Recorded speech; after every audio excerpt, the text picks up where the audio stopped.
Assalamualaikum warahmatullahi wabarakatuh. Baiklah, di sini saya akan menampilkan hasil proposal seminar PhD saya yang berjudul Pengembangan Lembar Kerja Peserta Didik LKPD berbasis Problem Based Learning pada pembelajaran tematik terpadu kelas 5 SD Negeri 10 Tanjung Pondok, Kabupaten Pesisir Selatan. Di sini saya Ega Putri Utami, BP 1820114, dosen pembimbing, Dr. Jendriadi NPD. Bab 1, pendahuluan. Yang pertama, poin A, latar belakang masalah. Poin B, identifikasi masalah. Poin C, batasan masalah. Poin D, rumusan masalah. Poin E, tujuan pengembangan. Poin F, spesifikasi produk yang diharapkan. Poin G, manfaat pengembangan. Yang pertama, manfaat teoritis. Yang kedua, manfaat praktis. Ya, poin H, asumsi dan keterbatasan masalah. Poin I, definisi istilah.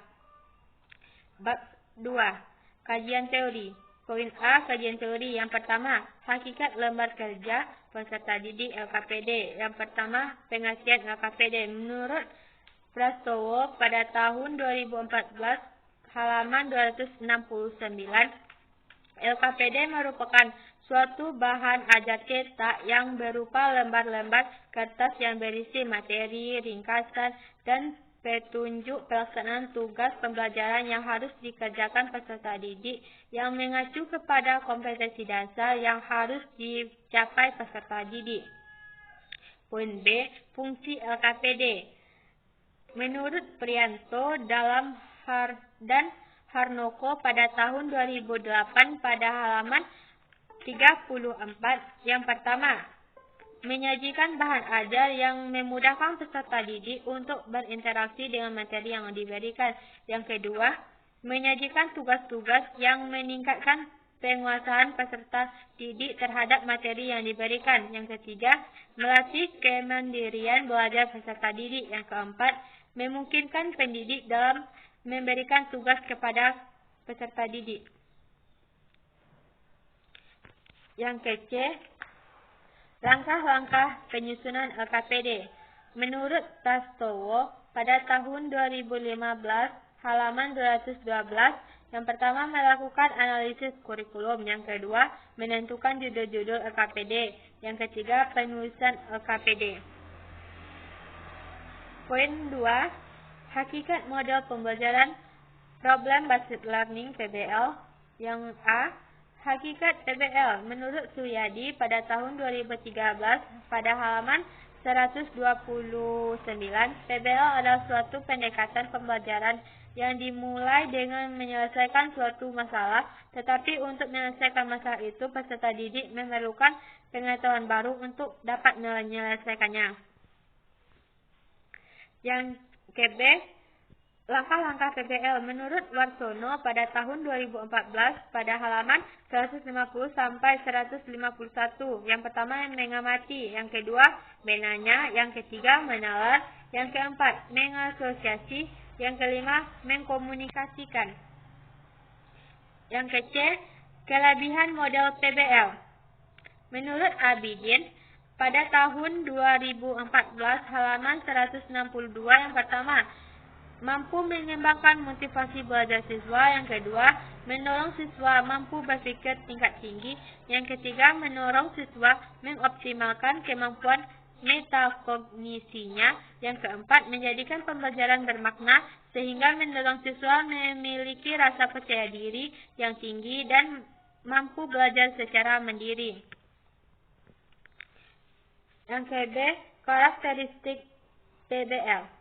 Menurut Eka Yanti pada tahun 2018, yang pertama, masalah digunakan untuk mengawali pembelajaran. Yang kedua, masalah yang digunakan merupakan masalah dunia nyata yang disajikan secara mengambang. Yang ketiga, masalah biasanya menuntut perspektif majemuk. Yang keempat, masalah membuat peserta didik tertantang untuk mendapatkan pembelajaran yang baru. Yang kelima, sangat mengutamakan belajar mandiri. Yang keenam, memanfaatkan sumber pengetahuan yang bervariasi. Yang ketujuh, pembelajaran kolaboratif, komunikatif, dan kooperatif. Yang ketiga, hakikat pembelajaran tematik terpadu. Poin A, pengertian pembelajaran tematik terpadu menurut Rusman pada tahun 2015, halaman 139. Pembelajaran tematik terpadu adalah pembelajaran yang dikemas dalam bentuk tema-tema berdasarkan muatan berupa mata pelajaran yang dipadukan atau diintegrasikan. Poin B, tujuan pembelajaran tematik terpadu. Menurut Sukayati, dalam buku Prastowo halaman pada tahun 2019 halaman 5. Yang pertama, meningkatkan pemahaman konsep yang dipelajarinya secara lebih bermakna. Yang kedua, mengembangkan keterampilan menemukan, mengolah, dan memanfaatkan informasi. Yang ketiga, menumbuh kembangkan sikap positif, kebiasaan baik, dan nilai-nilai luhur yang diperlukan dalam kehidupan. Yang keempat, menumbuh kembangkan keterampilan sosial seperti kerjasama, toleransi, serta menghargai pendapat orang lain. Yang kelima, meningkatkan gairah dalam belajar dan memilih kegiatan yang sesuai dengan minat dan kebutuhan para siswa. Selanjutnya, prinsip terpadu, tematik terpadu. Menurut Majid, pada tahun 2014 halaman 89, adapun prinsip-prinsip tematik terpadu yang pertama, pembelajaran tematik integratif memiliki satu tema yang aktual, dekat dengan dunia siswa dan dalam kehidupan sehari-hari. Yang kedua, pembelajaran tematik integratif perlu memilih materi beberapa mata pelajaran yang mungkin saling terkait. Yang ketiga, pembelajaran tematik integratif tidak boleh bertentangan dengan tujuan kurikulum yang berlaku. Yang keempat, materi pembelajaran yang dapat dipadukan dalam satu tema selalu mempertimbangkan karakteristik siswa seperti minat, kemampuan, kebutuhan, dan pengetahuan awal. Yang kelima, materi pelajaran yang dipadukan tidak terlalu dipaksakan. Yang ke-E, kelebihan pembelajaran tematik terpadu. Menurut Majid pada tahun 2014 halaman 92 sampai 94. Yang pertama, pengalaman dan kegiatan belajar siswa akan selalu relevan dengan tingkat pengembangan anak. Yang kedua, kegiatan yang dipilih dapat disesuaikan dengan minat dan kebutuhan siswa. Yang ketiga, seluruh kegiatan belajar lebih bermakna bagi siswa sehingga hasil belajar akan dapat bertahan lebih lama. Yang keempat, pembelajaran tematik terpadu menumbuh kembangkan keterampilan berpikir dan sosial peserta didik. Yang kelima, pembelajaran terpadu menyajikan kegiatan yang bersifat pragmatis. Yang keenam, jika pembelajaran terpadu dirancang bersama, dapat meningkatkan kerjasama antar guru, bidang kajian terkait guru dan siswa. Selanjutnya, kerangka berpikir. Nah, ini kerangka berpikir. Selanjutnya, bab 3, metode penelitian. Poin A, metode pengembangan. Penelitian dan pengembangan R&D merupakan suatu proses atau langkah-langkah untuk mengembangkan suatu produk baru atau menyempurnakan produk yang telah ada yang dapat dipertanggungjawabkan. Selanjutnya, prosedur pengembangan.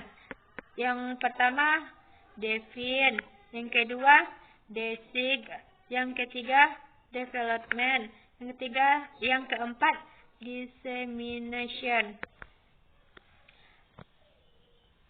Selanjutnya, yang ke-C, jenis data. Yang pertama, kualitatif. Data kualitatif merupakan semua data sesuai dengan model pengembangan 4D, yaitu define, desig, development, dan dissemination, seperti data hasil rencana media pembelajaran, instrumen penilaian, analisis data, dan validasi media pembelajaran. Yang kedua, kuantitatif. Data kuantitatif diperoleh dari data instrumen penilaian media pembelajaran oleh ahli materi, bahasa, dan desain terhadap produk LKPD yang dikembangkan. Yang kedua, teknik analisis data. Nah, ini teknik analisis data, teman-teman. Teknik analisis yang digunakan adalah analisis data deskriptif, yaitu mendeskripsikan tingkat validasi LKPD. Teknik analisis LKPD dilakukan untuk melihat data hasil validasi LKPD yang dikembangkan. Baiklah, itulah hasil presentasi seminar KSDN saya. Assalamualaikum warahmatullahi wabarakatuh.